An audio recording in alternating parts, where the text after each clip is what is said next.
It's a fantastic story, the Sunseeker story, coming from a family-based business based in Poole in Dorset, starting with no employees to, we've got 2,400 staff now, which has been driven by two individuals, the Braithwaite brothers, primarily over the vast majority of that time, with one, Robert Braithwaite, having the vision and the concepts and some of the headline ideas and reading the markets, whereas John Braithwaite, his brother, his younger brother, has had the idea for the styling. He is a naval architect and he designs the products, the hull, the finishes, the superstructures, and comes up with the styling concept, which has been the heart of the Sunseeker product. How important is it to keep developing new models, even against a tough economic background? The company has constantly believed, particularly over the last 5 years, in difficult times, that the continuation of development of the product, both in styling and using technologies and products and materials, is absolutely crucial to the long-term success of the business.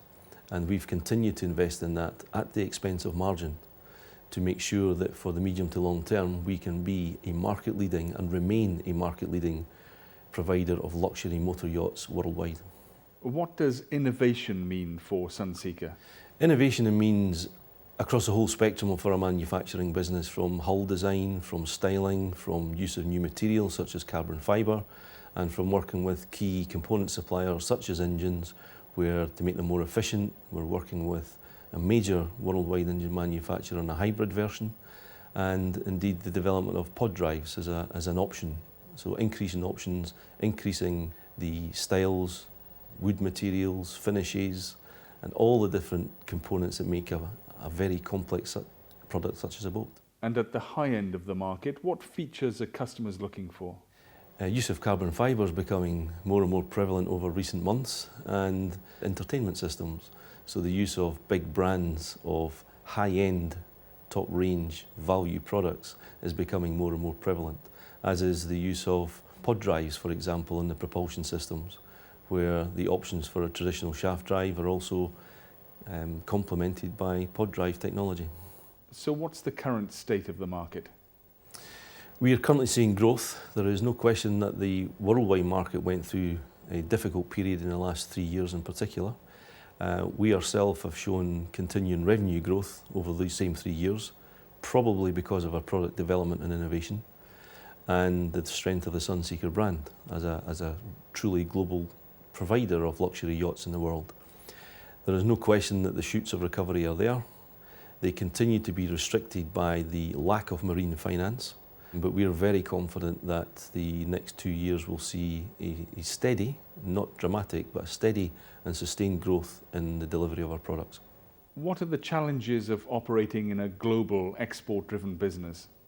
Yeah, that's true, and we are on 98% of our revenue in our exports, and we currently turn over circa 300 million.